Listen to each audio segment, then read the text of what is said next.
The following is a free-for-download audiobook available on krishnapath.org. Bhagavad Gita as it is, by His Divine Grace A.C. Bhaktivedanta Swami Prabhupada. Introduction. Om Jnanatamanandasya Gananjana Shalakaya Chakshul Manitam Yena Tasmai Sri Gurave Namaha Sri Chaitanya Manobhistam Stapitam Yena Bhutale Shrayam Rupakaramayam Dadati Swapadandikam. I was born in the darkest ignorance, and my spiritual master opened my eyes with the torch of knowledge. I offer my respectful obeisances unto him. When will Srila Rupa Goswami Prabhupada, who has established within this material world the mission to fulfill the desire of Lord Chaitanya, give me shelter under his lotus feet? Vandeham Sri Guru Sri Juta Padakamalan Sri Gurun Vaishnavam Shah Sri Rupam Sagrajatam Sagana Raganatam Vitam Tam Sajivam Sadvaitam Savadutam Parijana Sahitam Krishna Chaitanya Devam Sri Radha Krishna Padan Sahagana Lalita Shri Vishakam Vitam Cha. I offer my respectful obeisances unto the lotus feet of my spiritual master and unto the feet of all the Vaishnavas. I offer my respectful obeisances unto the lotus feet of Srila Rupa Goswami along with his elder brother Sanatan Goswami, as well as Raghunath Das and Raghunath Bhatta, Gopala Bhatta, and Srila Jiva Goswami. I offer my respectful obeisances to Lord Krishna Chaitanya and Lord Nityananda, along with the Dvaitacharya, Gadadhar, Srivas, and other associates. I offer my respectful obeisances to Srimati Radharani and Sri Krishna, along with their associates, Sri Lalita and Vishaka. Hey Krishna Karuna Sindhu Dina Bandhu Jagatpate Gopisha Gopika Kanta Radha Kanta Namostate. O my dear Krishna, you are the friend of the distressed and the source of creation. You are the master of the gopis and the lover of Radharani. I offer my respectful obeisances unto you. Tapta Kanchana Gaurangi Radhe Vrindavanishware Vishabhanu Suti Devi Pranamami Hari Priye. I offer my respects to Radharani, whose bodily complexion is like molten gold, and who is the queen of Vrindavan. You are the daughter of King Vishabhanu, and you are very dear to Lord Krishna. Vanchakalpaturbhascha kripasindhabhyevacha patidanam pavanebhyo vaishnavebhyo namaha. I offer my respectful obeisances unto all the Vaishnava devotees of the Lord, who can fulfill the desires of everyone, just like desire trees, and who are full of compassion for the fallen souls. Sri Krishna Chaitanya Prabhu Nityananda Sri Advaita Gadadhar Srivasadi Gaura Bhaktarinda. I offer my obeisances to Sri Krishna Chaitanya Prabhu Nityananda Sri Advaita Gadadhar Srivas and all others in the line of devotion. Hare Krishna Krishna Krishna Hare Hare Hare Rama Rama Rama Hare Hare. Bhagavad Gita is also known as Gita Upanishad. It is the essence of Vedic knowledge and one of the most important Upanishads in Vedic literature. Of course, there are other commentaries in English on the Bhagavad Gita, and one may question the necessity for another one. This present edition can be explained in the following way. Recently, an American lady asked me to recommend an English translation of Bhagavad Gita. Of course, in America, there are so many editions of Bhagavad Gita available in English, but as far as I have seen, not only in America but also in India, none of them can be strictly said to be authoritative because, in almost every one of them, the commentator has expressed his own opinions without touching the spirit of Bhagavad Gita as it is. The spirit of Bhagavad Gita is mentioned in Bhagavad Gita itself. It's just like this. If we want to take a particular medicine, then we have to follow the directions written on the label. We cannot take the medicine according to our own whim or the direction of a friend. It must be taken according to the directions on the label or the directions given by a physician. Similarly, Bhagavad Gita should be taken or accepted as it is directed by the speaker himself. The speaker of Bhagavad Gita is Lord Sri Krishna. He is mentioned on every page of Bhagavad Gita as the Supreme Personality of Godhead, Bhagavan. Of course, the word Bhagavan sometimes refers to any powerful person or any powerful God, and certainly here Bhagavan designates Lord Sri Krishna as a great personality, but at the same time, we should know that Lord Sri Krishna is the Supreme Personality of Godhead, as confirmed by all great acharyas, spiritual masters like Shankaracharya, Ramanujacharya, Madhvacharya, Nimbarka Swami, Sri Chaitanya Mahaprabhu, and many other authorities in Vedic knowledge in India. The Lord himself also establishes himself as the Supreme Personality of Godhead in the Bhagavad Gita, and he is accepted as such in the Brahma Samhita and all the Puranas, especially the Srimad Bhagavatam, known as the Bhagavad Purana, Krishnastu Bhagavan Swayam. Therefore, we should take Bhagavad Gita as it is directed by the Personality of Godhead himself. In the 4th chapter of the Gita, the Lord says, Imam Vashvashate Yogam Proktavam Avam Avyam Vivishvan Manave Praha Manur Ikshvakave Bravit Evam Parampara Praptam Imam Rajarshio Vidu Sakalene Ha Mahata Noga Yogo Nashta Parantapa Sa eva yam mayetadye yoga prokta puranatana bhaktosime chakas cheti rahasyam yeto uttamam. Here, the Lord informs Arjuna that this system of yoga, the Bhagavad Gita, was first spoken to the sun god, and the sun god explained it to Manu, and Manu explained it to Ikshvaku.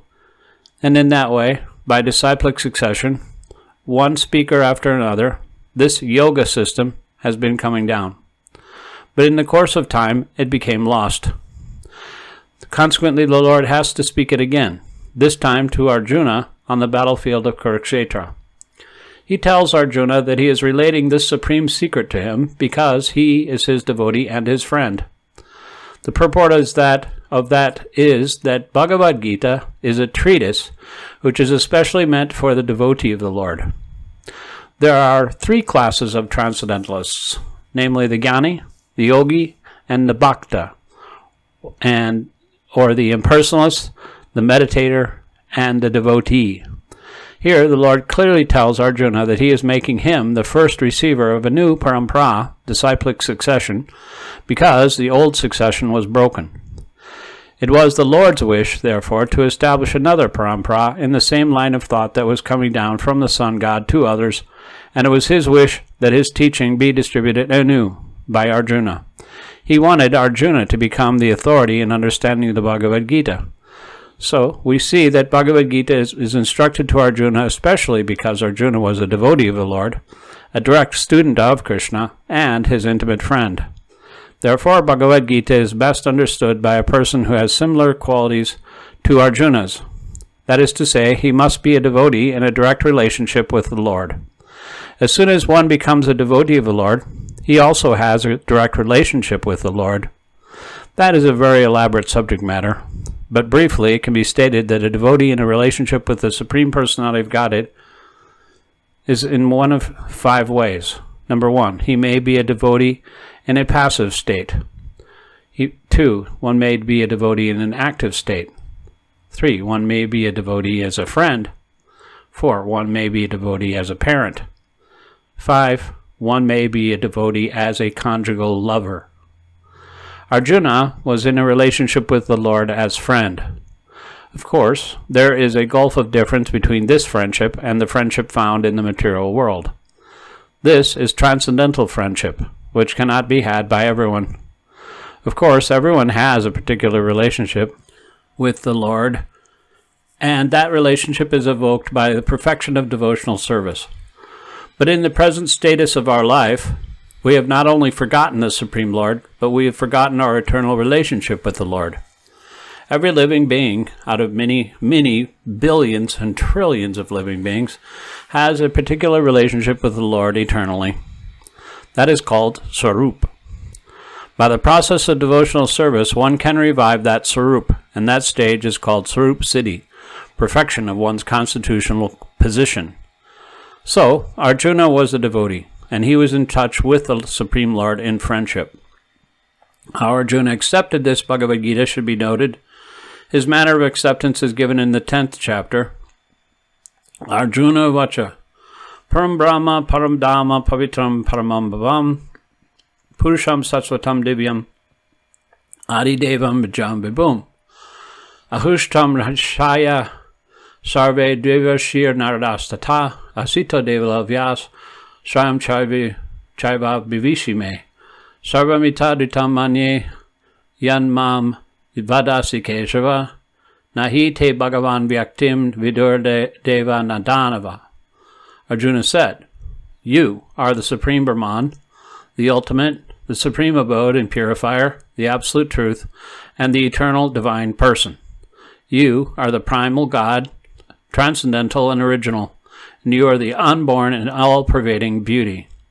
All the great sages like Narada, Asita, Devala, and Vyas proclaim this of you, and now you yourself are declaring it to me.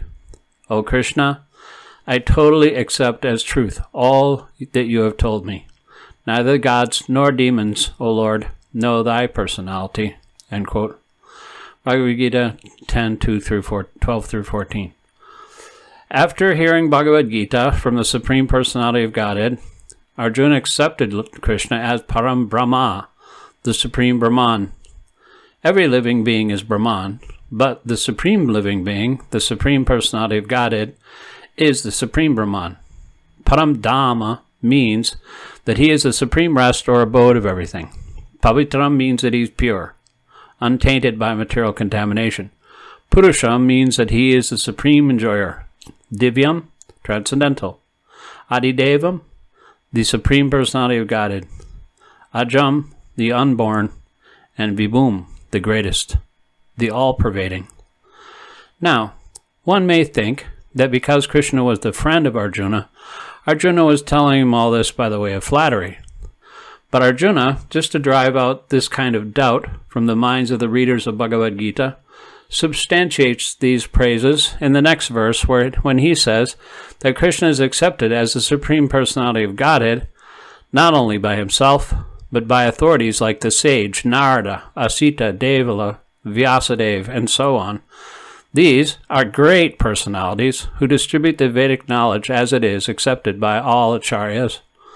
Therefore, Arjuna tells Krishna that he accepts whatever he says to be completely perfect. Sarvamita quote, I accept everything you say to be true, end quote. Arjuna also says that the personality of the Lord is very difficult to understand and that he cannot be known even by the great demigods. This means that the Lord cannot even be known by personalities greater than human beings.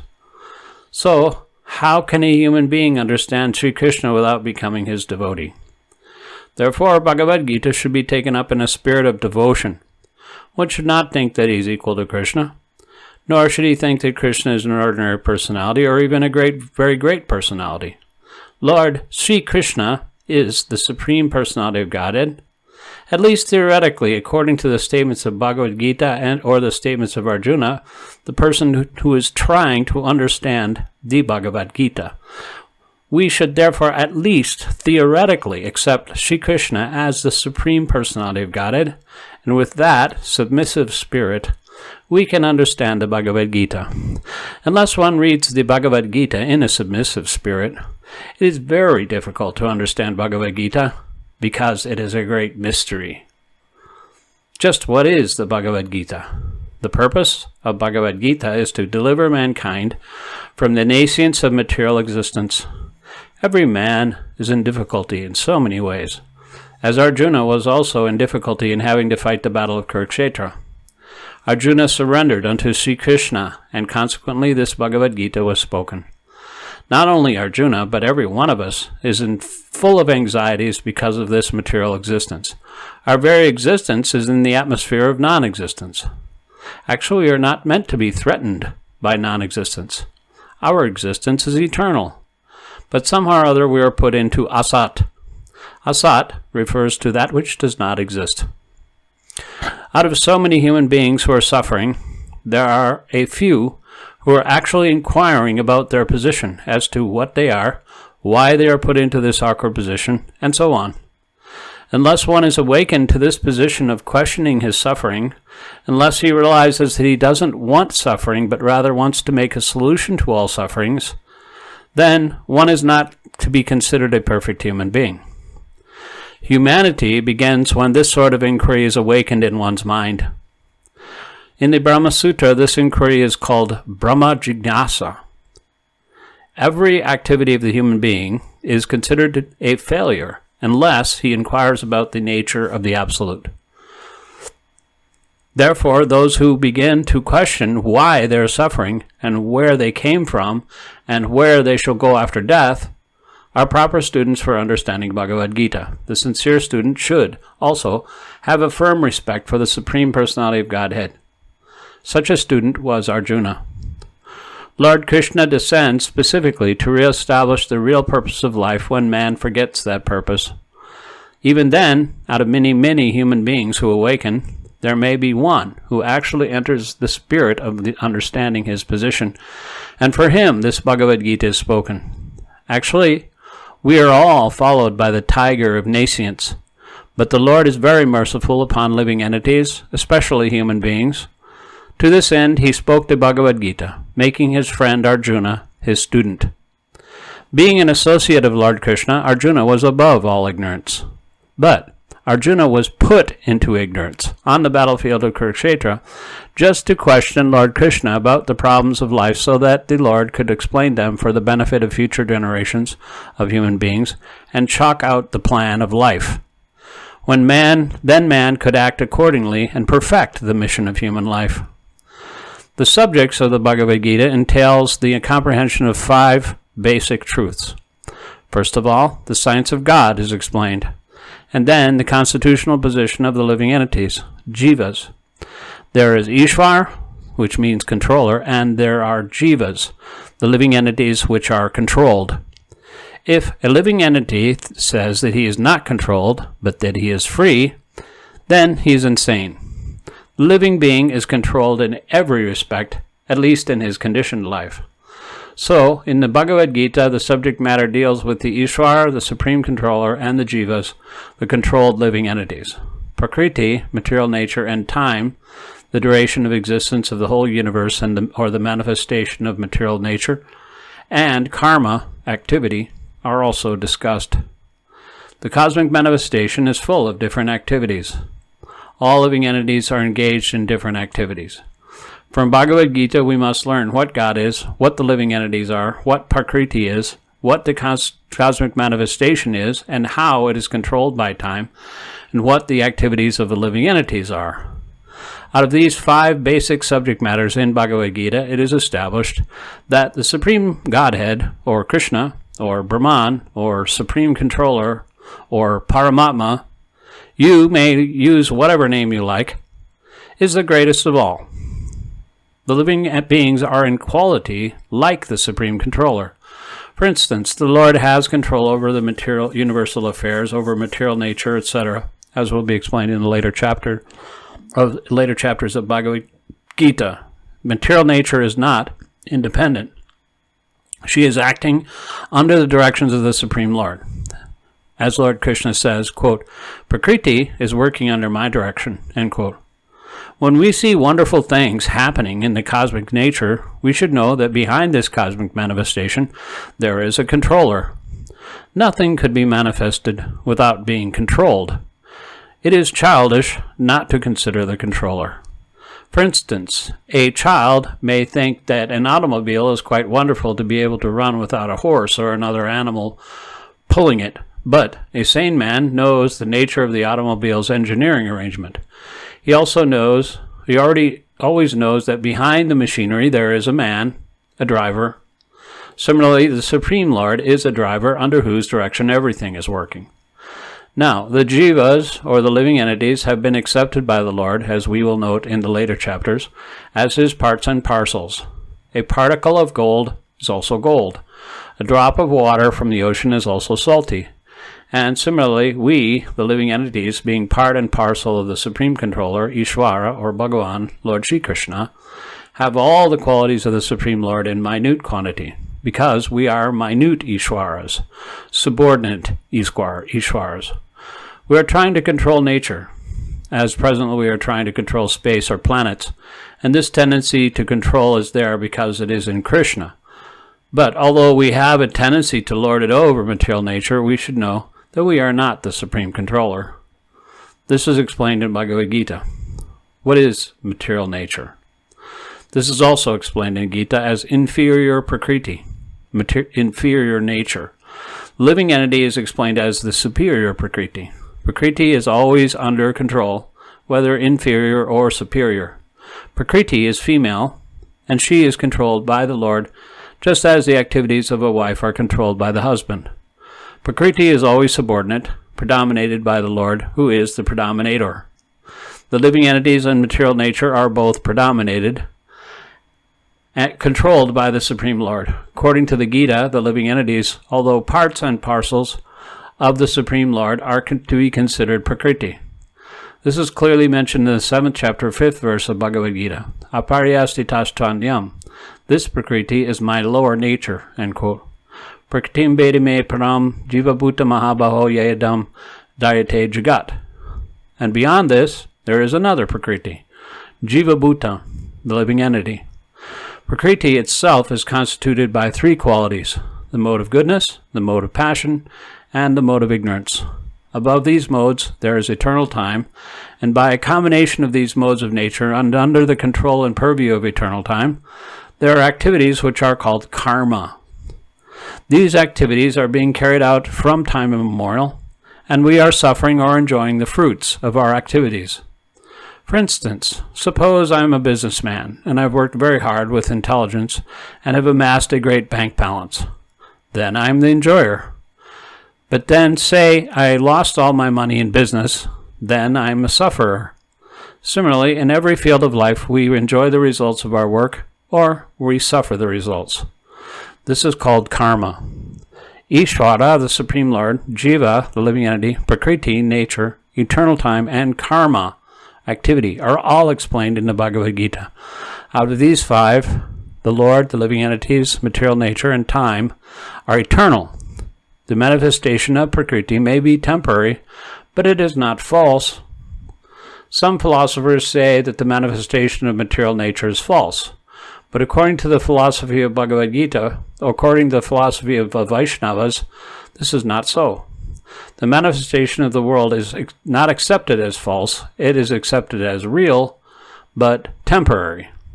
It is likened to a cloud which moves across the sky, or the coming of the rainy season which nourishes the grains. As soon as the rainy season is over, and as soon as the cloud goes away, all the crops which were nourished by the rain dries up. Similarly, this material manifestation takes place at a certain interval, stays for a while, and then disappears. Such are the workings of Prakriti, but this cycle is working eternally. Therefore, Prakriti is eternal. It is not false. The Lord refers to this as, quote, my Prakriti, end quote. This material nature is the separated energy of the Supreme Lord, and similarly, living entities are also the energy of the Supreme Lord, but they are not separated. They are eternally related. So, the Lord, living entity, material nature, and time are all interrelated and are all eternal. However, the other item, karma, is not eternal. The effects of karma may be very old indeed. We are suffering or enjoying the results of our activities from time immemorial. But we can change the results of our karma, or our activity, and this change depends on the perfection of our knowledge. We are engaged in various activities. Undoubtedly, we do not know what sort of activities we should adopt to gain relief from the actions and reactions of all these activities, but this is also explained in the Bhagavad Gita. The position of Ishwar is that of supreme consciousness. The jivas, or the living entities, being parts and parcels of the Supreme Lord, are also conscious. Both the living entity and material nature are explained as Prakriti, the energy of the Supreme Lord, but one of the two, the jiva, is conscious. The other Prakriti is not conscious. That is the difference. Therefore, the jiva Prakriti is called superior because the jiva has consciousness, which is similar to the Lord's. The Lord's is supreme consciousness, however, and one should not claim that the jiva, the living entity, is also supremely conscious. The living entity cannot be supremely conscious at any stage of his perfection, and the theory that he can be is a misleading theory. Conscious he may be, but he is not supremely or perfectly conscious.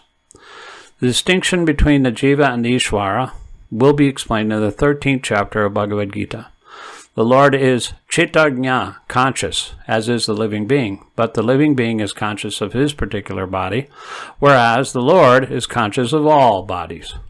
Because he lives in the heart of every living being, he is conscious of the psychic movements of the particular jivas. We should not forget this.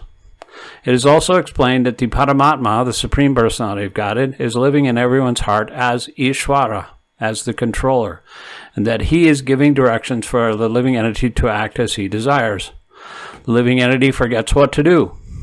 First of all, he makes a determination to act in a certain way, and then he's entangled in the acts and reactions of his own karma. After giving up one type of body, he enters another type of body, as we put on and take off old clothes.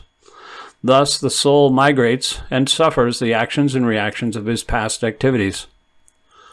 These activities can be changed when the living entity is in the mode of goodness, in sanity, and understands what sort of activities he should adopt. If he does so, then all the actions and reactions of his past activities can be changed. Consequently, karma is not eternal.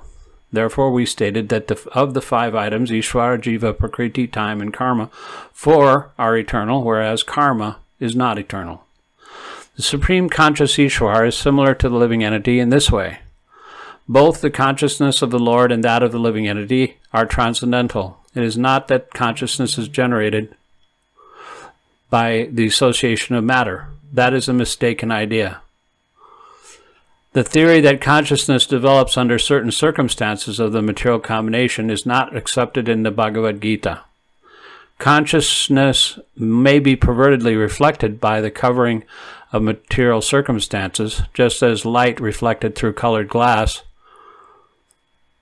is reflected through is appear to be a certain color, but the consciousness of the Lord is not materially affected.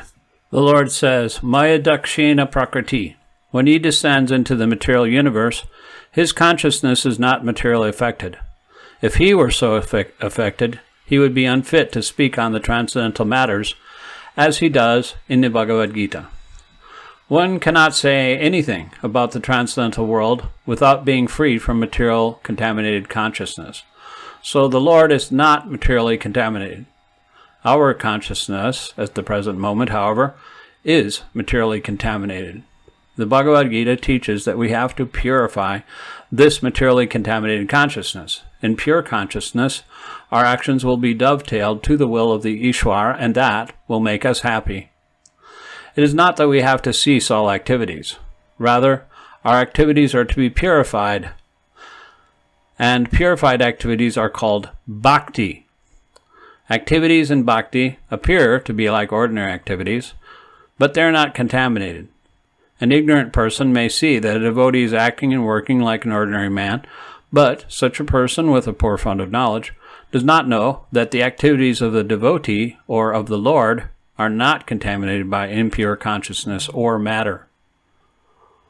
They are transcendental to the 3 modes of nature. We should know, however, that at this point our consciousness is contaminated. When we are materially contaminated, we are called conditioned. False consciousness is exhibited under the impression that I am the product of material nature. This is called false ego. One who is absorbed in the thought of bodily conceptions cannot understand his situation. Bhagavad Gita was spoken to liberate one from the bodily conception of life, and Arjuna put himself in this position in order to receive this information from the Lord. One must become free from the bodily conception of life. That is a preliminary activity for the transcendentalist. One who wants to become free, who wants to become liberated, must first of all learn that he is not this material body. Mukti, or liberation, means freedom from material consciousness. In the Srimad Bhagavatam also the definition of liberation is given. Mukti means liberation from the contaminated consciousness of this material world and situation in pure consciousness. All the instructions of Bhagavad Gita are intended to awaken this pure consciousness, and therefore we find at the last stage of the Gita's instructions that Krishna is asking Arjuna whether he is now in purified consciousness. Purified consciousness means acting in accordance with the instructions of the Lord. This is the whole sum and substance of purified consciousness. Consciousness is already there because we are a part and parcel of the Lord, but for us there is the affinity of being affected by the inferior modes. But the Lord, being the Supreme, is never affected. That is the difference between the Supreme Lord and the conditioned souls. What is this consciousness? This consciousness is, quote, I am, end quote. Then, what am I? In contaminated consciousness, quote, I am, end quote, means, quote, I am the Lord of all I survey. I am the enjoyer, end quote. The world revolves because every living being thinks that he is the Lord and creator of the material world. Material consciousness has two psychic divisions. One is that I am the creator, and the other is that I am the enjoyer. But, actually, the Supreme Lord is both the creator and the enjoyer. And the living entity, being part and parcel of the Supreme Lord, is neither the creator nor the enjoyer, but a cooperator. He is the creator, and he is the created and the enjoyed. For instance, a part of a machine cooperates with the whole machine. Part of the body cooperates with the whole body. The hands, the feet, legs, the feet, the eyes, and so on are all parts of the body, but they are not actually the enjoyers. The stomach is the enjoyer. The legs move, the hands supply food, the teeth chew, and all parts of the body are engaged in satisfying the stomach because the stomach is the principal factor that nourishes the body's organization. Therefore, everything is given to the stomach. One nourishes the tree by watering its root, and one nourishes the body by feeding the stomach, for if the body is to be kept in a healthy state, then the parts of the body must cooperate to feed the stomach. Similarly, the Supreme Lord is the enjoyer and the creator, and we, as subordinate living beings, are meant to cooperate to satisfy him. This cooperation will actually help us, just as food taken by the stomach will help all the other parts of the body. If the fingers of the hand think that they should take the food themselves instead of giving it to the stomach, then they will be frustrated. The central figure of creation and of enjoyment is the Supreme Lord, and the living entities are cooperators. By cooperation, they enjoy. The relation is also like that of the master and the servant. If the master is fully satisfied, then the servant is satisfied. Similarly, the Supreme Lord should be satisfied, although the tendency to become the creator and the tendency to enjoy the material world are there also in living entities, because these tendencies are there in the Supreme Lord who has created the manifested cosmic world. We shall find, therefore, in this Bhagavad Gita that the complete whole is comprised of the Supreme Controller, the controlled living entities, the cosmic manifestation, eternal time, and karma, or activities, and all of these are explained in this text. All of these, taken completely, form the complete whole, and the complete whole is called the Supreme Absolute Truth. The complete whole and the complete Absolute Truth are the Supreme Personality of Godhead, Sri Krishna. All manifestations are due to his different energies. He is the complete whole. It is also explained in the Gita that impersonal Brahman is also subordinate to the complete. Brahman is more explicitly explained in the Brahma Samhita to be like the rays of the sunshine. The impersonal Brahman is like the shining rays of the Supreme Personality of Godhead. Impersonal Brahman is incomplete realization of the Absolute Whole, and so also is the conception of Paramatma in the 12th chapter. There it shall be seen that the Supreme Personality of Godhead, Purushottama, is above both impersonal Brahman and the partial realization of Paramatma. The Supreme Personality of Godhead is called Sat Chid Ananda Vigraha. The Brahma Samhita begins in this way. Ishvara Sarva Krishna, Ishvara Parama Krishna, Sat Chid Ananda Vigraha, Anadi Adi Govinda, Sarva Karna Karnam. Krishna is the cause of all causes. He is the primal cause, and he of eternal being, knowledge, and bliss. End quote. Impersonal Brahman realization is the realization of his Sat, being, feature. Paramatma realization is the realization of the Chit, eternal knowledge, feature. But realization of the personality of Godhead, Krishna, is realization of all the transcendental features, Sat, Chit, and Ananda, being, knowledge, bliss, in complete vigraha form. People with less intelligence consider the Supreme Truth to be impersonal, but he is a transcendental person, and this is confirmed in all Vedic literatures. Nityo nityanam chetanas chetananam.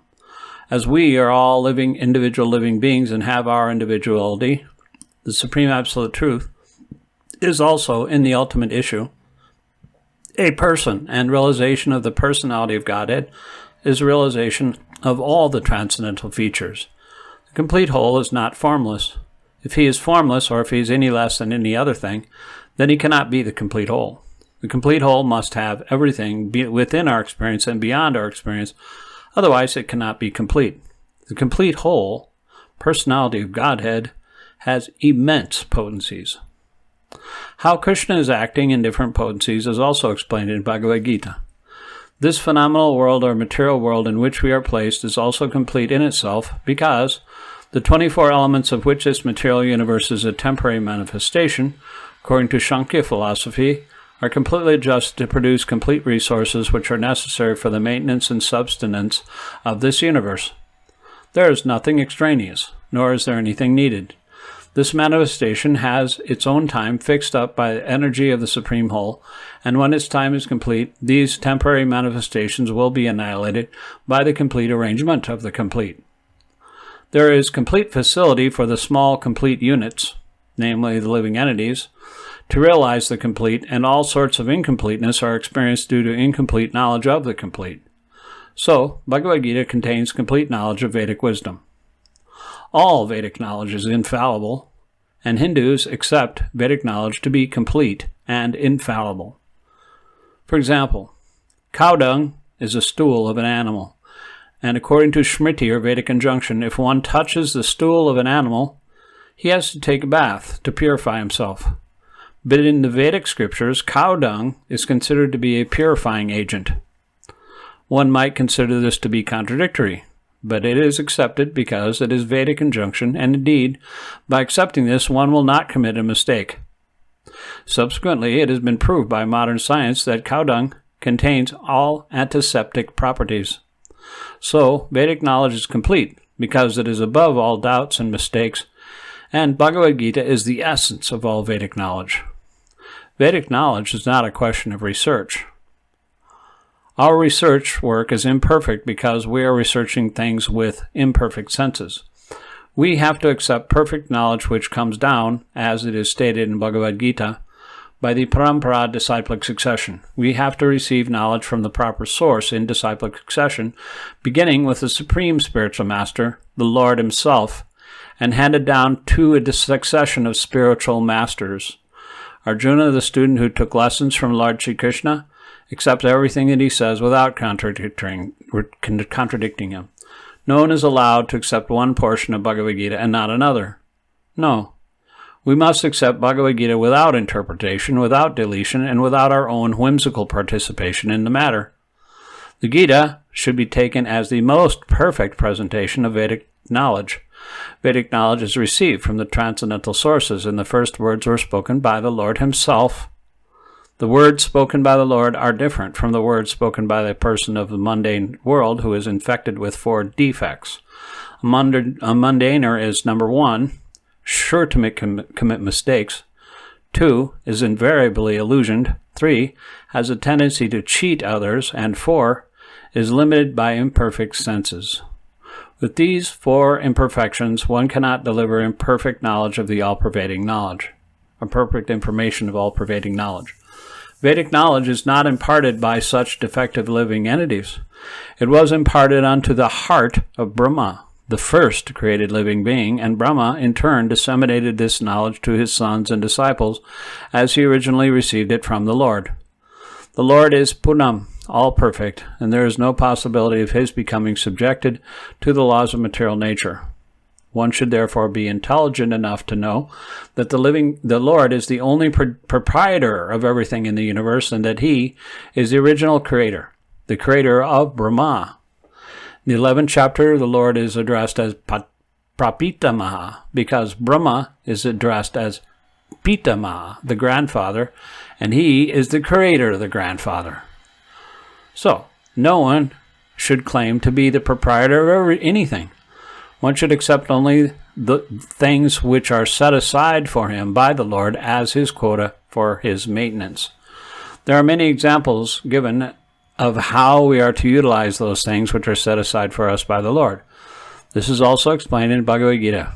From the beginning, Arjuna decided that he should not fight in the battle of Kurukshetra. That was his own decision. Arjuna told the Lord that it was not possible for him to enjoy the kingdom after killing his own kinsman. This decision was based on the body because he was thinking that the body was himself and that his bodily relations or expansions were his brothers, nephews, brothers-in-law, grandfathers, and so on. He was thinking in this way to satisfy his bodily demands.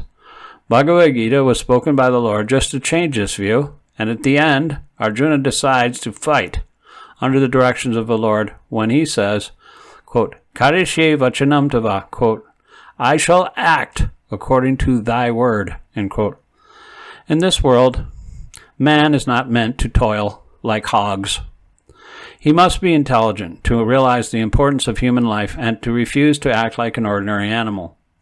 A human being should realize the aim of his life, and this direction is given in all Vedic literatures, and the essence is given in Bhagavad Gita. Vedic literature is meant for human beings, not for animals. Animals can kill other living animals, and there is no question of sin on their part. But if a man kills an animal for the satisfaction of his uncontrolled taste, he must be responsible for breaking the laws of nature. In the Bhagavad Gita, it is clearly explained that there are three kinds of activities according to the different modes of nature: the activities of goodness, of passion, and of ignorance. Similarly, there are three kinds of eatables also: eatables in goodness, passion, and ignorance. All of this is clearly described, and if we properly utilize the instructions of Bhagavad Gita, then our whole life will become purified, and ultimately we will be able to reach the destination which is beyond this material sky. That destination is called the Sanatan sky, or the eternal spiritual sky. In this material world, we find that everything is temporary. It comes into being, stays for some time, produces some byproducts, dwindles, and then vanishes. That is the law of the material world. And whether we use it as an example of this body or the piece of fruit or anything. But beyond this temporary world, there is another world of which we have information. This world consists of another nature, which is Sanatan, eternal. Jiva is also described as Sanatan, eternal, and the Lord is also described as Sanatan in the 11th chapter.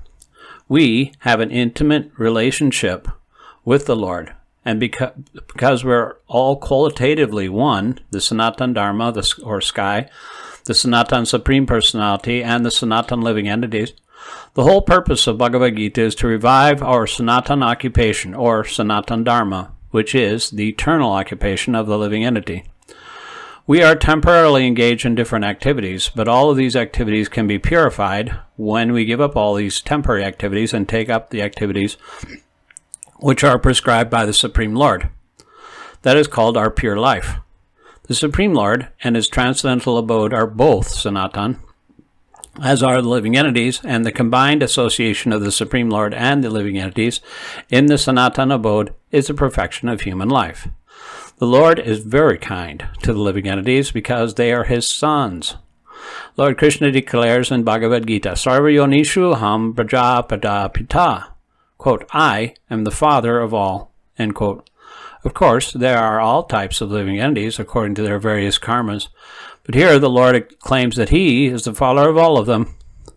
Therefore the Lord descends to reclaim all these fallen conditioned souls and call them back to the Sanatan eternal sky so that the Sanatan living entities may regain their eternal Sanatan positions in eternal association with the Lord. The Lord comes himself in different incarnations, and he sends his confidential servants as sons or his associates or acharyas to reclaim the conditioned souls. Therefore, Sanatan Dharma does not refer to any sectarian process of religion. It is the eternal function of the eternal living entities in relationship with the eternal Supreme Lord. Sanatan Dharma refers, as previously stated, to the eternal occupation of the living entity. Ramanujacharya has explained the word Sanatan as, quote, that which has neither beginning nor end, end quote. So, when we speak of the Sanatana Dharma, we must take it for granted on the authority of Sri Ramanujacharya that it has neither beginning nor end. The English word, quote, religion, end quote, is a little different from the Sanatana Dharma. Religion conveys the idea of faith, and faith may change. One may have faith in a particular process, and he may change this faith and adopt another. But Sanatana Dharma refers to that activity which cannot be changed. For instance, liquidity cannot be taken from water, nor can heat be taken from fire. Similarly, the living entity function, or the eternal function of the eternal living entity, cannot be taken from the living entity. Sanatana Dharma is eternally integral with the living entity. When we speak of Sanatana Dharma, therefore, we must take it for granted, on the authority of Sri Ramanujacharya, that it has neither beginning nor end. The English word religion has a little different meaning from Sanatana Dharma. Religion conveys the idea of faith, and faith may change. One may have faith in a particular process, and he may change his faith and adopt another. But Sanatana Dharma refers to that activity which cannot be changed. For instance, liquidity cannot be taken from water, nor can heat be taken from fire. Similarly, the eternal function of the eternal living entity cannot be taken from the living entity. Sanatana Dharma is eternally integral with the living entity. When we speak of Sanatana Dharma, therefore, we must take it for granted on the authority of Sri Ramanujacharya that it has neither beginning nor end. That which has neither beginning nor end must not be sectarian, for it cannot be limited by any boundaries. Yet, those belonging to some sectarian faith will wrongly consider that Sanatana Dharma is also sectarian.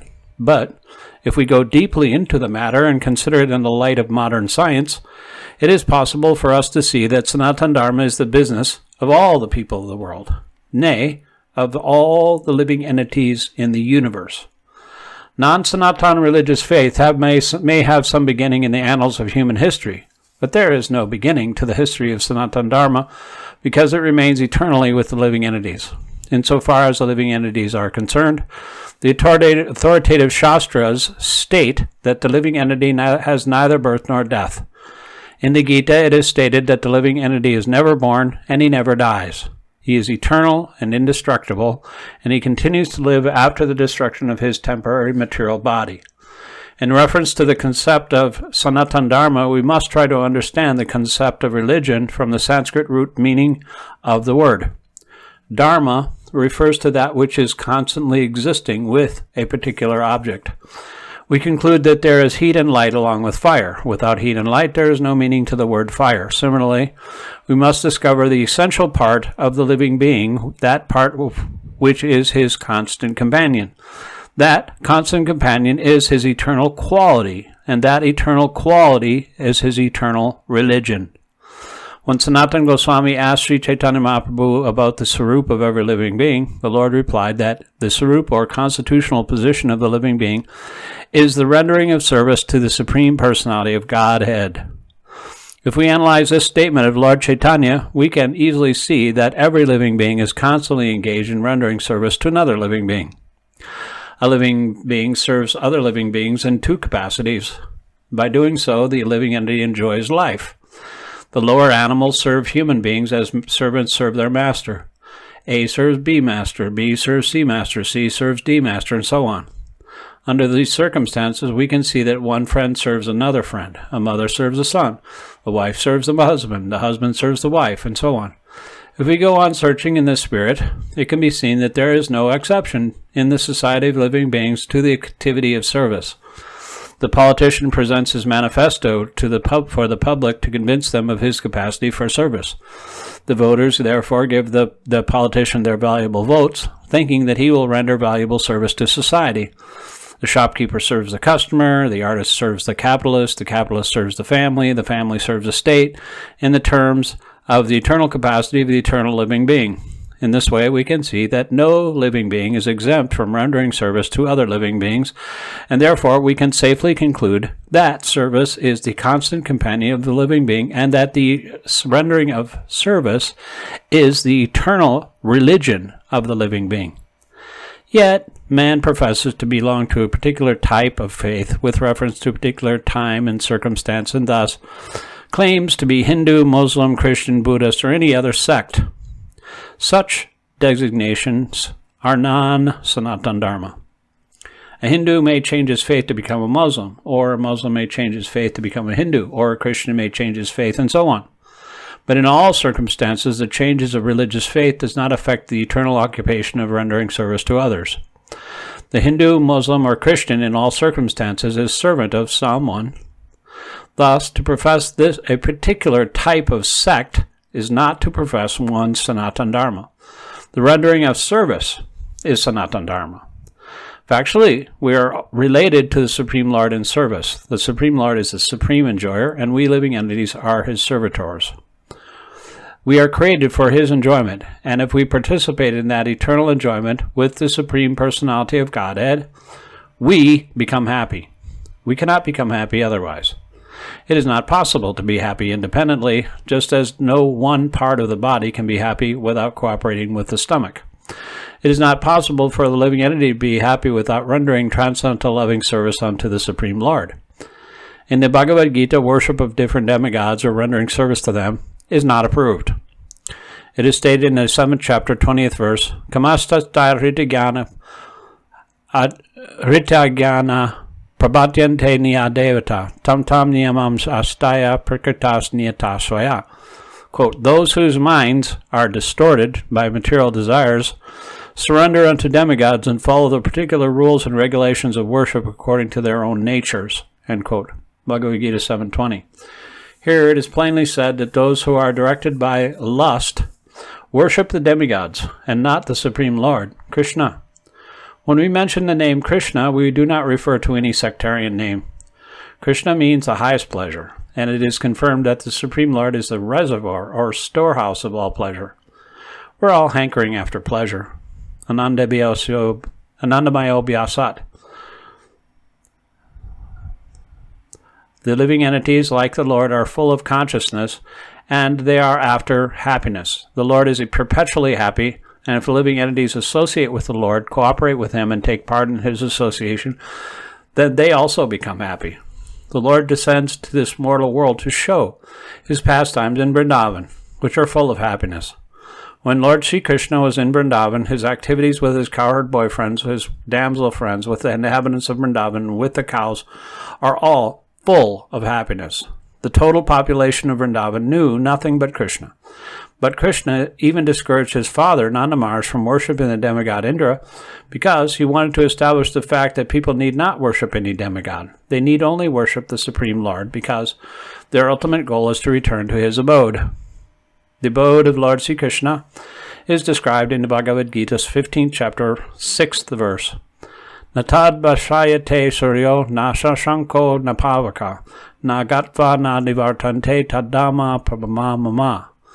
Quote, that abode of mine is not illumined by the sun or moon, nor by electricity. And anyone who reaches it never comes back to this material world. End quote. Bhagavad Gita 15:6. This verse gives a description of that eternal sky. Of course, we have a material conception of the sky, and we think of it in relation to the sun, moon, stars, and so on. But in this verse, the Lord states that in the eternal sky there is no need for the sun, nor the moon, nor the fire, nor any kind, because the spiritual sky is already illuminated by the Brahmajyoti, the rays emanating from the Supreme Lord. We are trying, with difficulty, to reach other planets, but it is not difficult to understand the abode of the Supreme Lord. This abode is referred to as Goloka. In Brahma Samhita, it is beautifully described. Goloka eva nivasati akilatma bhuta. The Lord resides eternally in his abode, Goloka, yet he can be approached from this world, and to this end the Lord comes to manifest his real form, Sat Chit Ananda Vigraha. When he manifests this form, there is no need of our imagining what he looks like. To discourage such imaginative speculation, he descends and exhibits himself as he is, as Shyamasundar. Unfortunately, the less intelligent deride him, because he comes as one of us and plays with us as a human being. But because of this, we should not consider that the Lord is one of us. It is by his potency that he presents himself in his real form before us and displays his pastimes, which are prototypes of those pastimes found in his abode. In the effulgent rays of the spiritual sky, there are innumerable planets floating. The Brahmajyoti emanates from the supreme abode, Krishna Loka, and the Anandamaya Chinmaya planets, which are not material, float in those rays. The Lord says, Natad Bishayate Suryo Nana Shashanko Napavaka Nagatva Nadi Vartante Tadama Paramamama. One who can approach that spiritual sky is not required to descend again to the material sky. In the material sky, even if we approach the highest planet, Brahmaloka, what to speak of the moon, we will find of the same conditions of life, namely birth, death, disease, and old age. No planet in the material universe is free from these four principles of material existence. Therefore, the Lord says in Bhagavad Gita, Abrahma Bhuvana Loka Pavanar Avritanarjuna. The living entities are traveling from one planet to another, not by mechanical arrangement, but by a spiritual process. This is also mentioned. Yanti Deva Vrata Devan Pratinyanta Prativata.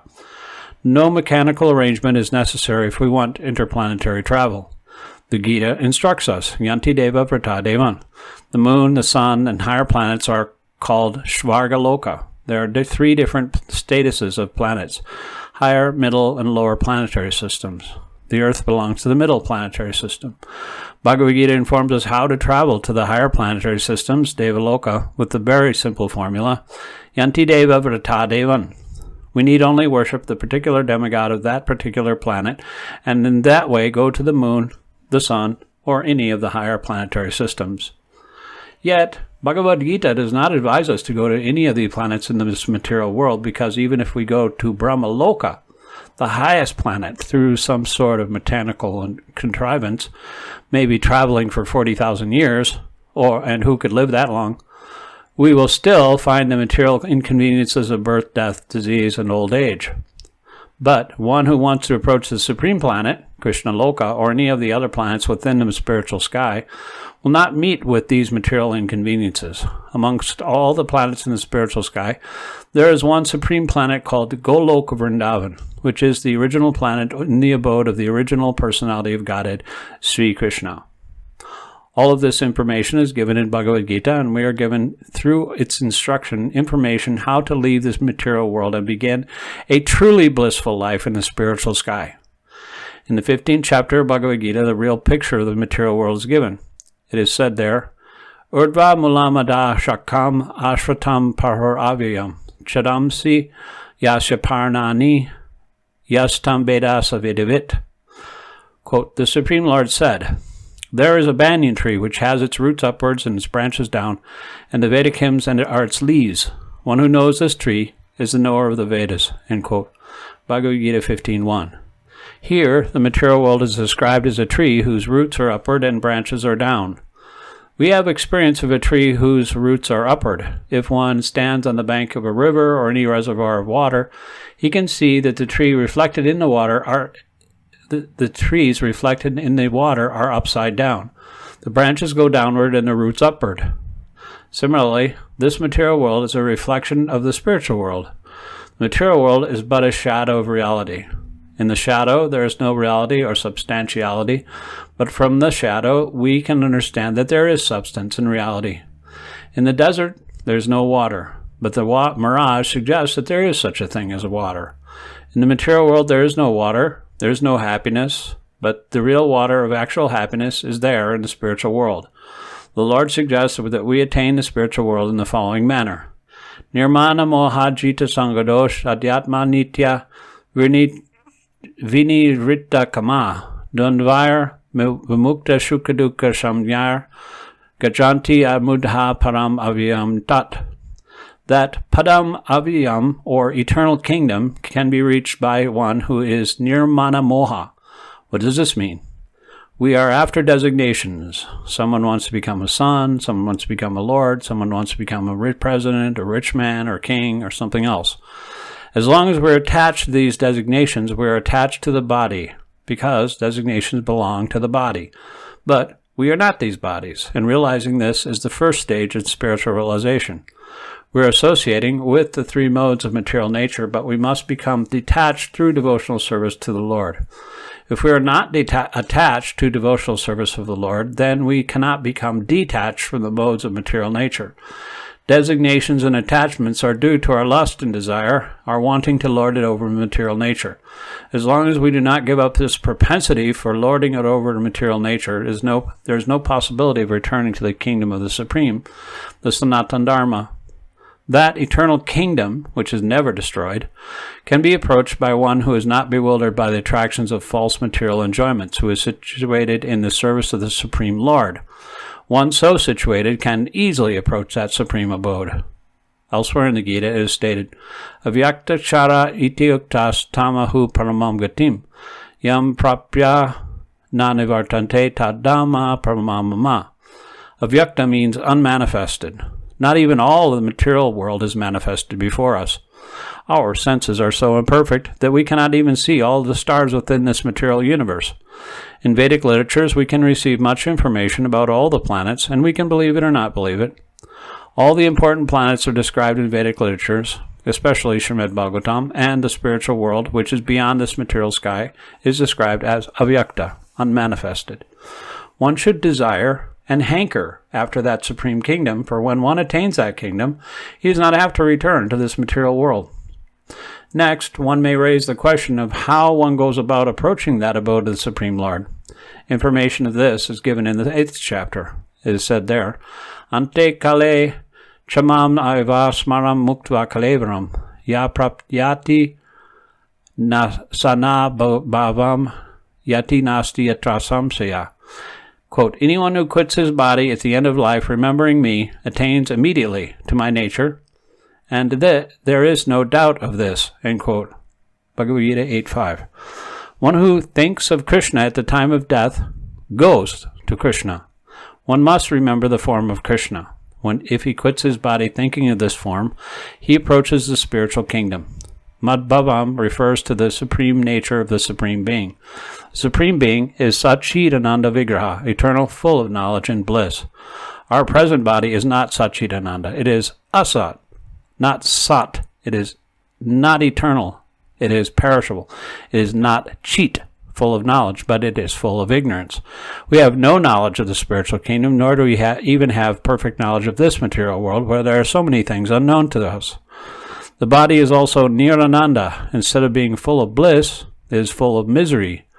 All of the miseries we experience in this world arise from the body, but one who leaves this body thinking of the Supreme Personality of Godhead at once attains a Sat Chit Ananda body, as is promised in this 5th verse of the 8th chapter, where Lord Krishna says, quote, he attains my nature, end quote. The process of quitting this body and getting another body in the material world is also organized.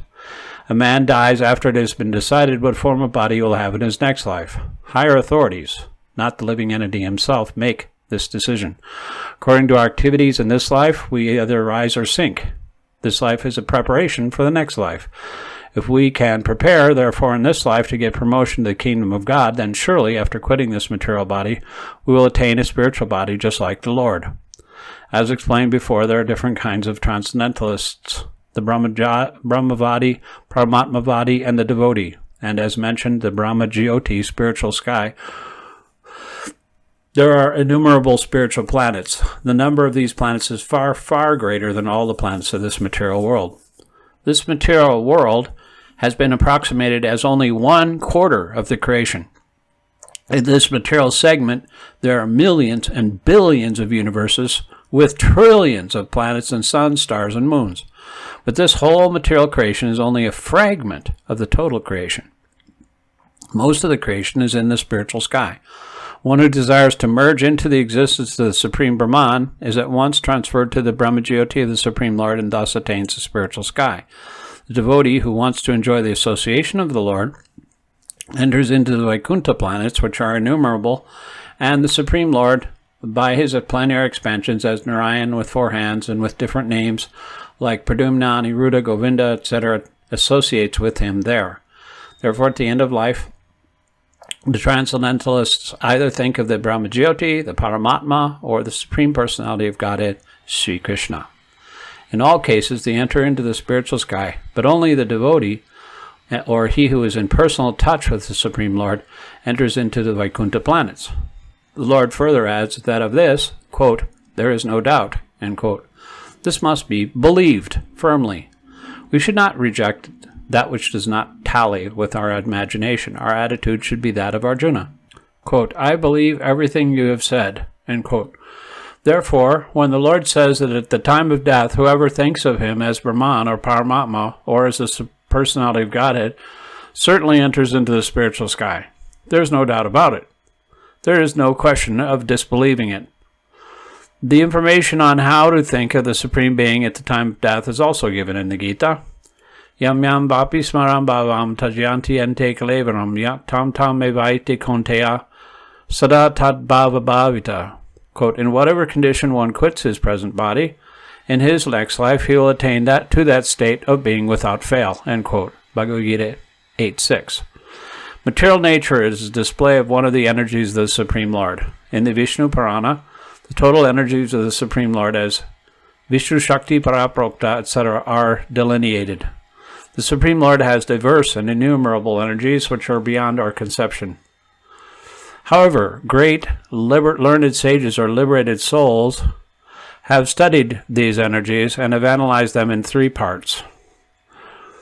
All of the energies are of Vishnu Shakti, that is to say, they are different potencies of Lord Vishnu. That energy is para, transcendental. Living entities also belong to the superior energy, as has already been explained. The other energies, or material energies, are in the mode of ignorance. At the time of death, we can either remain in the inferior energy of this material world, or we can transfer to the energy of the spiritual world.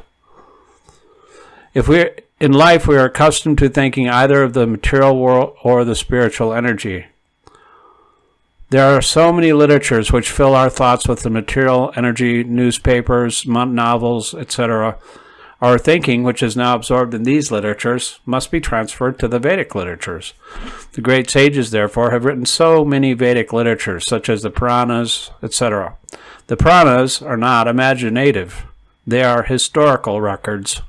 In the Chaitanya Charitamrita, there is the following verse. Maya mugdher jivanahi svata Krishna gyan, jivera kripaya kalya Krishna veda puran.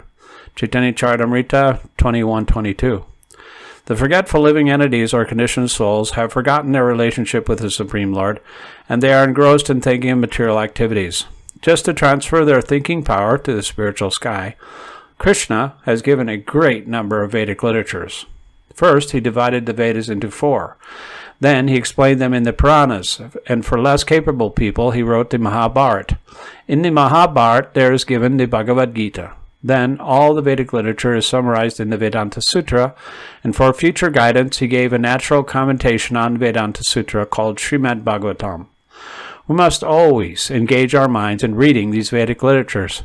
Just as materialists engage their minds in reading newspapers, magazines, and so many materialistic literatures, we must transfer our reading to these literatures which are given to us by Vyasadeva. In that way, it will be possible for us to remember the Supreme Lord at the time of death. That is the only way suggested by the Lord, and he guarantees the result. Quote, there is no doubt, end quote. Bhagavad Gita 8.7. Tasmat sarvesu kaleshu mam anusmara yudyacha, mai arpitamano badir mam evashyashya samshaya. Quote, therefore, Arjuna, you should always think of me, and at the same time you should continue your prescribed duty and fight. With your mind and activities always fixed on me, and everything engaged in me, you will attain to me, without any doubt. End quote. He does not advise Arjuna to simply remember him and give up his occupation. No, the Lord never suggests anything impractical. In this material world, in order to maintain the body, one has to work. Human society is divided into, according to work, into 4 divisions of social order: Brahmana, Kshatriya, Vaishya, Shudra. The Brahmana class, or the intelligent class, is working in one way. Kshatriya, or administrative class, is working in another way. The mercantile class and the laborers are all tending to their specific duties. In the human society, whether one is a laborer, merchant, warrior, administrator, or farmer, Or even if one belongs to the highest class and is a literary man, a scientist, or a theologian, he has to work in order to maintain his existence. The Lord therefore tells Arjuna that he need not give up his occupation, but while he is engaged in his occupation, he should remember Krishna. If he doesn't practice remembering Krishna while he is struggling for existence, then it will not be possible for him to remember Krishna at the time of death. Lord Chaitanya also advises this. He says that one should practice remembering the Lord by chanting the names of the Lord always. The names of the Lord and the Lord are not different. So, Lord Krishna's instruction to Arjuna to, quote, remember me, end quote, and Lord Chaitanya's injunction to always, quote, chant the names of Lord Krishna, end quote, are the same instruction. There's no difference, because Krishna and Krishna's name are not different. In the absolute status, there is no difference between the referent and the reference. Therefore, we have to practice remembering the Lord always, 24 hours a day, by chanting his names and molding our life's activities in such a way that we can remember him always. How is this possible? The Acharyas give the following example. If a married woman is attached to another man, or if a man is attachment for a woman other than his wife, then the attachment is considered to be very strong. One with such an attachment is always thinking of the loved one.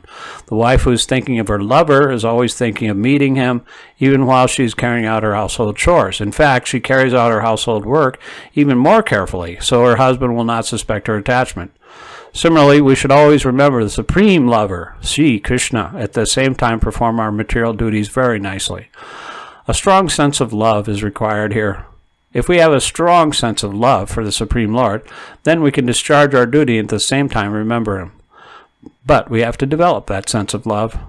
Arjuna, for instance, was always thinking of Krishna. He was the constant companion of Krishna. At the same time, he was a warrior. Krishna did not advise him to give up fighting and go to the forest to meditate. When Lord Krishna delineates the yoga system to Arjuna, Arjuna says that the practice of this system is not possible for him.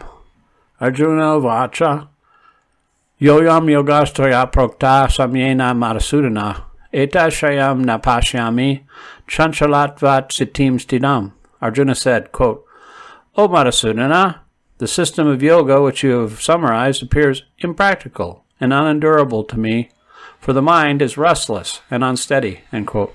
Bhagavad Gita 6.33. But the Lord says, Yoginam api sarvesham magkadena tarantavana Sadamam bhajate yo mam same yuktatamo mata. Quote, of all yogis, he who always abides in me with great faith, worshipping me in transcendental loving service, is most intimately united with me in yoga and is the highest of all. Bhagavad Gita 6.47. So, one who thinks of the Supreme Lord is always the greatest yogi, the supermost jnani, and the greatest devotee at the same time. Lord further tells Arjuna that as a Kshatriya, he cannot give up his fighting.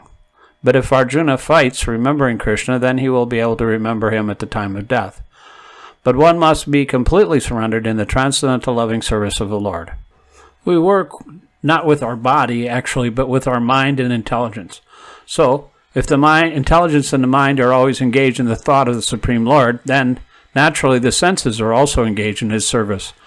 Superficially, at least, the activities of the senses remain the same, but the consciousness has changed. The Bhagavad Gita teaches how to absorb the mind and intelligence in the thought of the Lord. Such absorption will enable one to transfer himself to the kingdom of the Lord. If the mind is engaged in Krishna's service, then the senses are automatically engaged in his service. This is the art, and this is also the secret of Bhagavad Gita. Total absorption in the thought of Krishna. Modern man has struggled very hard to reach the moon, but he's not tried very hard to elevate himself spiritually. If one has 50 years of life ahead of him, he should engage that brief time in cultivating this practice of remembering the Supreme Personality of Godhead. This practice is the devotional process of Shravanam, Kirtanam, Vishnu, Smaranam, Padasevanam, Marchanam, Vandanam, Dasyam, Shakyamat, Midivedam. These 9 processes, of which the easiest is Shravanam, hearing Bhagavad Gita from the realized person, will turn one to the thought of the Supreme Being. This will lead to Nishchala, remembering the Supreme Lord, and will enable one, upon leaving the body, to attain a spiritual body which is just fit for the association with the Supreme Lord. The Lord further says, Abhyasa yoga yuktena chetasa nanyagamina Paramam Purusham Devyam Yati Pratan Nuchinitayan. Quote, by practicing this remembering without being deviated, thinking ever of the Supreme Godhead, one is sure to achieve the planet of the divine, the Supreme Personality, O son of Kunti, end quote. Bhagavad Gita 8.8. This is not a very difficult process. However, one must learn it from an experienced person, from one who is already in the practice. The mind is always flying to this and that, but one must always constantly practice concentrating the mind on the form of the Supreme Lord, Sri Krishna, or on the sound of his name. The mind is naturally restless, going hither and thither, but it can rest in the sound vibration of Krishna. One must thus meditate on Paramam Purusham, the Supreme Person, and thus attain him. The ways and means for ultimate realization, ultimate attainment, are stated in the Bhagavad Gita, and the doors of this knowledge are open for everyone. No one is barred out. All classes of men can approach the Lord by thinking of him, for hearing and thinking of him are possible for everyone. The Lord further says, Mamhi partabhya pashrita yepi shu papayonia shriyo vaishas tata shudras tepi yanti param gatim kim purna brahmana punya bhakta raja shriyas tata anityam ashukam lokam imam prapya bhajvajam. Quote, O son of Prita, anyone who will take shelter in me, whether a woman or a merchant or one born in a low family, can yet approach the supreme destination. How much greater, then, are the brahmanas, the righteous, the devotees, and saintly kings? In this miserable world, these are fixed in devotional service to the Lord. End quote. Bhagavad Gita 9:32 and 33. Human beings, even in the lower statuses of life, a merchant, a woman, or a laborer, can attain the Supreme. One does not need highly developed intelligence. The point is that anyone who accepts the principle of Bhakti Yoga and accepts the Supreme Lord as the sum and bonum of life, as the highest target, the ultimate goal, can approach the Lord in the spiritual sky. If one adopts the principles enunciated in Bhagavad Gita, he can make his life perfect and make a perfect solution to all the problems of life which arise out of the transient nature of material existence. This is the sum and substance of the entire Bhagavad Gita. In conclusion, Bhagavad Gita is a transcendental literature which one should read very carefully. It is capable of saving one from all fear. Neabikrama nasosti pratyavayo nividite swapamapya siddharmasya tayate mahato bayat. Quote, in this endeavor there is no loss or diminution, and a little advancement on this path can protect one from the most dangerous type of fear. End quote. Bhagavad Gita 240. If one reads Bhagavad Gita sincerely and seriously, then all of the reactions of his past misdeeds will not react upon him. In the last portion of Bhagavad Gita, Lord Sri Krishna proclaims, Sarvadharman prityaja mamikam sharanam braja hamtam sarvapapebhyo mokshayashyami ma shucha. Quote, give up all varieties of religiousness, just surrender unto me, and in return I shall protect you from all sinful reactions. Therefore, you have nothing to fear. End quote. Bhagavad Gita 1866. Thus, the Lord takes all responsibility for one who surrenders unto him, and he indemnifies all the reactions of sin. One cleanses himself daily by taking a bath in water, but one who takes his bath only once in the sacred Ganges water of the Bhagavad Gita cleanses away all the dirt of material life. Because Bhagavad Gita is spoken by the Supreme Personality of Godhead, one need not read any other Vedic literature. One need only attentively and regularly hear and read Bhagavad Gita. In the present age, mankind is so absorbed in mundane activities that it is not possible to read all the Vedic literatures. But this is not necessary. If this one book, Bhagavad Gita, will suffice, because it is the essence of all Vedic literatures, and is because it is spoken by the Supreme Personality of Godhead. It is said that one who drinks the water of the Ganges certainly gets salvation, but what to speak of one who drinks the waters of Bhagavad Gita? Gita is the very nectar of the Mahabharata spoken by Vishnu himself, for Lord Krishna is the original Vishnu. It is nectar emanating from the mouth of the Supreme Personality of Godhead, and the Ganges is said to be emanating from the lotus feet of the Lord. Therefore, there is no difference between the mouth and the feet of the Supreme Lord. But in our position, we can appreciate the Bhagavad Gita is even more important than the Ganges. The Bhagavad Gita is just like a cow, and Lord Krishna, who is a cowherd boy, is milking the cow.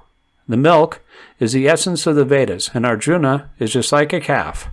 The wise men, the great sages, and pure devotees are to drink the nectarian milk of the Bhagavad Gita.